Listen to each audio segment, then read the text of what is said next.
Hello everyone and welcome back to my YouTube channel with another useful and informative video. So guys, in this video I'm going to show you how to fix app not available. This app is currently not available in your country region issue on your Apple device. So guys, for that you have to simply watch this video till the end.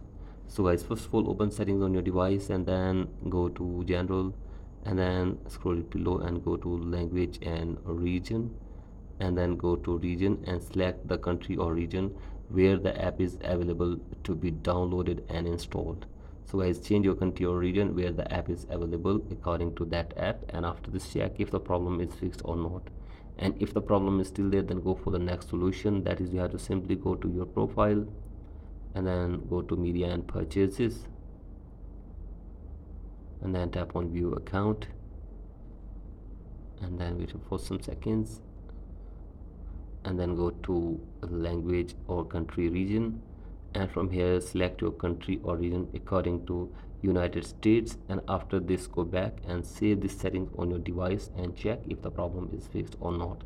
And if the problem is still there, then you have to simply go to support app, and from here you can get any kind of help regarding this issue. So guys, hopefully after this your problem will be fixed. So guys, that's it for today's video. Hope this video helps you. Please like and subscribe to my YouTube channel as well. Thank you.